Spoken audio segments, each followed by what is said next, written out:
I'm getting higher just to feel ya, cause I need to.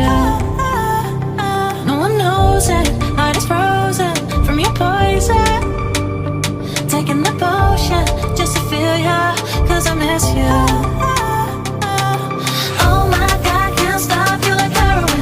My love you got, there's no settlement. I can't pretend that we're nothing. Oh,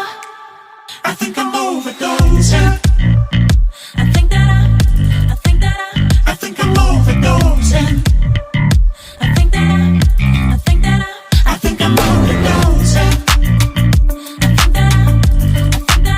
I think I'm overdosing.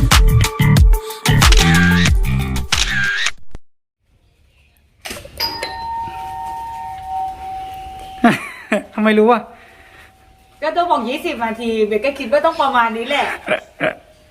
เก่งนะ เก่งจริง โอ้เวลคัมค่ะ ครับ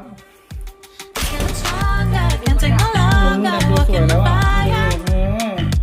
I'm getting higher just to feel ya. เพื่อนๆเราแต่งตัวสวยแล้วนะครับ คือเหมือนพร้อมเที่ยวคืนนี้หรือเปล่า นี่คือชุดดินเนอร์ไม่ใช่ นี่คือชุดเบรกฟาสต์นะครับ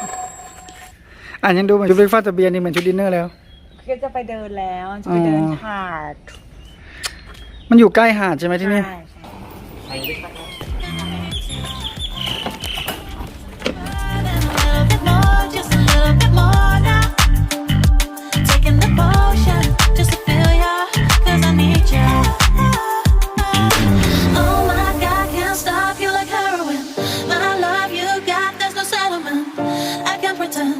that we're not meant. Oh, I think I'm overdosing.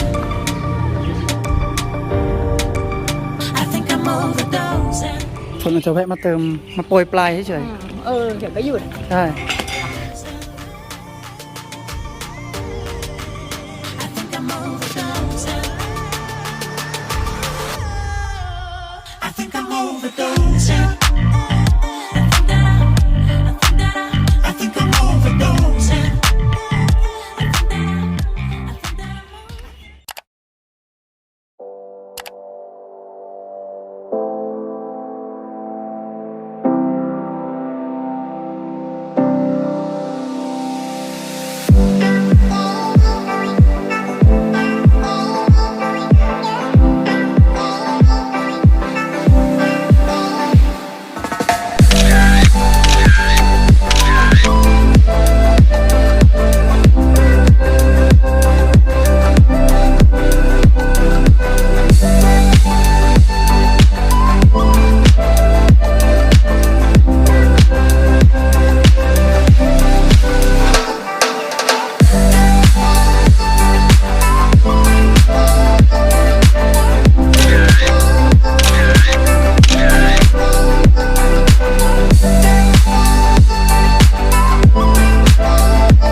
สำหรับแพ็กเกจที่นี่นะคะเขาจะมีแบบถ่ายรูปกับช้างค่าประตูเข้าอะไรเงี้ยแต่ถ้าเราไม่ขี่น้องใช่ปะคะเราก็จ่ายแค่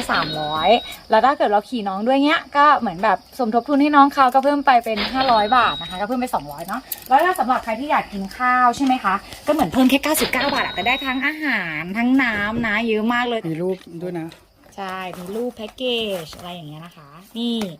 รูปแบบ reference ว่าอยากได้แบบไหนไปได้เลยนะคะไป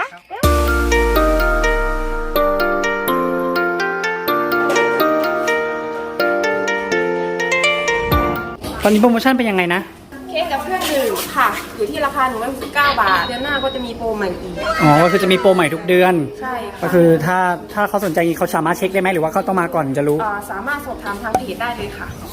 โอเคครับ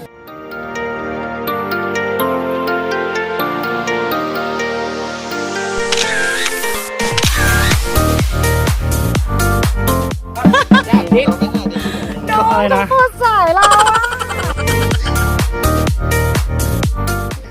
ตายแล้วรักช้างมีคนรักสัตว์ น่ารักจัง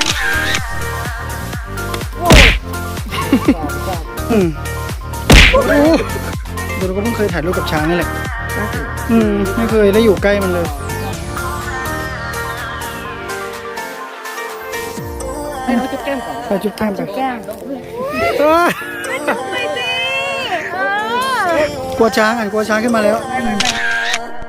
เป็นไงล่ะมันดูด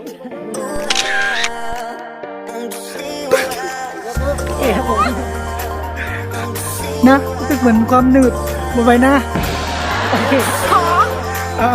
รู้สึกถึงความหนืดบนใบหน้าหรือยัง ก็ขี้มูกน้องอ่ะ อันนี้คือน้องนั่งแล้วอะ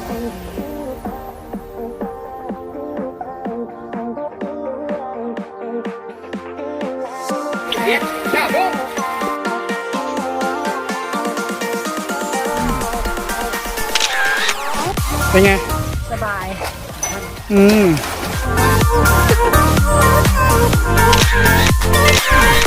ยุบ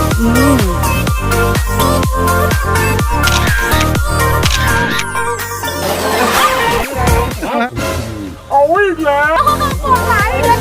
น้องชอบให้สาวๆชอบโชว์ วันนี้เป็นยังไงบ้าง สนุกมากค่ะ ความรู้สึกครั้งแรกก็ แต่ว่าหนักมากเลยแบบ1 2 3ถ่ายรูปอย่างเงี้ยเราอาจจะไม่ได้มีเวลาแบบเอนจอยกับน้องมากอะไรเงี้ยก็คิดไปถึงว่าถ้าแบบวันที่คนเยอะน้องน่าจะทำงานหนักแล้วก็เหนื่อยมากเลยนะ ที่ตอนจับรู้สึกไงบ้าง สบายไปจับช้างบ่อยแล้วต้องถามโดมดีกว่าเป็นไงบ้างคะ น้องเหรอ น้องขนแข็งแต่ตัวนิ่ม แล้วมีความสุขไหมได้คุยกับน้อง ดีตัวอุ่นด้วย แค่เนี้ย ก็น่ารักดีไงมันน่ารักดีน้องๆน่ารักดี แต่ว่าเมื่อกี้ขี้มูกติดหน้าเลยเห็นน้องช้าง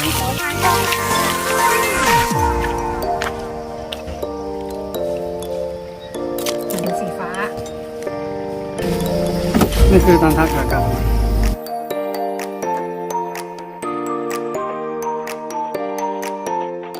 เป็นไงบ้างครับ